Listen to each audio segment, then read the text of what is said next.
All right, let's get right into it. The draw for the 2026 World Cup is done, the groups are set, and boy, do we have some stories to talk about.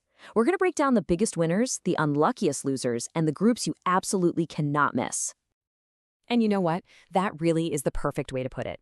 Forget the ceremony. The results themselves were pure fireworks. We've got some absolutely killer groups and, well, some pretty cushy paths for a few lucky teams. So, here's the game plan for today. We're going to look at the most wide-open group, then dive into the infamous groups of death. After that, we'll pick out the big winners and losers, find the group that's just pure entertainment, and wrap it all up with our final verdict. Okay, now that the dust has settled, you can really see the storylines taking shape. For some countries, the road to the knockout stage looks, let's be honest, pretty straightforward. For others, it's going to be an absolute battle. Let's start with the group where literally everyone is thinking, hey, we've got a shot. Yep, every single World Cup draw has one. It's the group of life. That group where there's no obvious giant, no clear pushover, and every fan base feels like this is our chance. And this year, that title goes to Group A. I mean, just look at this group. It is chaos in the best way possible. You've got the host, Mexico, who dodged a major bullet. You've got a really solid South Africa team, a always tough South Korea, and then a European playoff winner. It's just so balanced. Any one of these teams could win the group or finish dead last. It is completely up for grabs. All right, so we've seen the most wide-open group. Now let's flip the script and talk about the exact opposite, the group of death. It's the term every fan dreads hearing for their team, where football giants are forced to clash way too early. And just so we're all on the same page here, a group of death is exactly what it sounds like, a brutal, unforgiving collection of top-tier teams. It's a group so stacked with talent that even a world-class team could get sent packing after just 3 games. And guess what?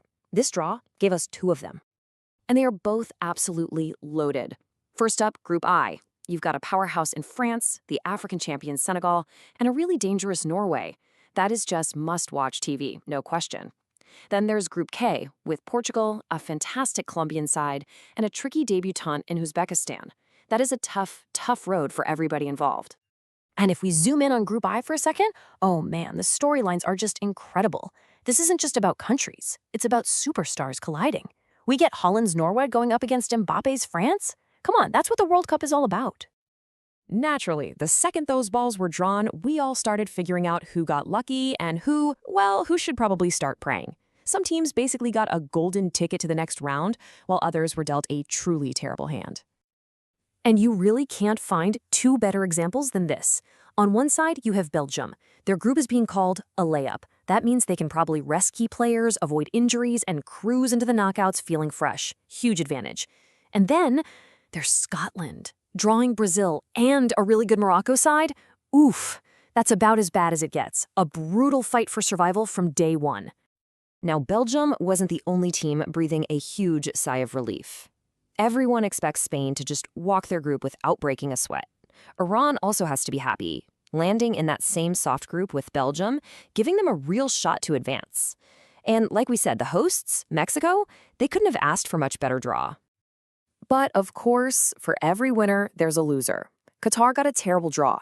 It's tough to see how they're even going to get a point. Panama's in a really difficult group too. And you got to feel for the first-timers, like Uzbekistan and Jordan. They finally make it to the biggest stage, and this is the welcome they get. It's a tough, tough ask if you want to make it out of the group stage. Okay, but hold on. A group doesn't have to be the group of death to be a must-watch. Sometimes the most fun groups are the ones that just promise chaos, drama, and most importantly, goals. And this year, that honor goes to Group J. This isn't about being the hardest group.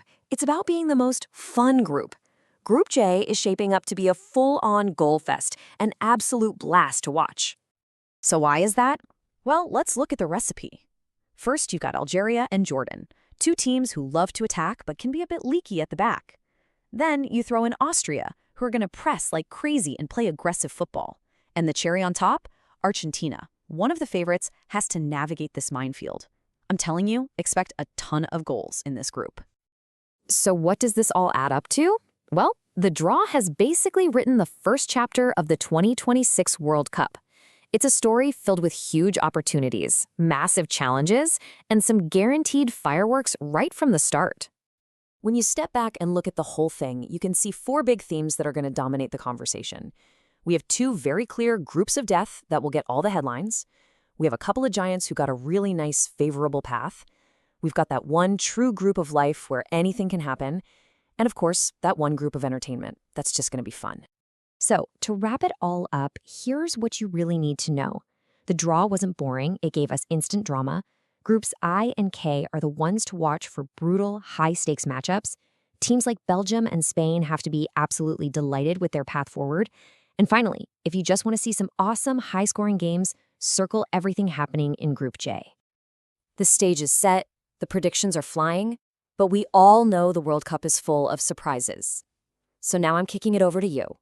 Looking at these groups, who do you think got the best deal, and who's facing the toughest road ahead? Let me know what you think. Audio Jungle.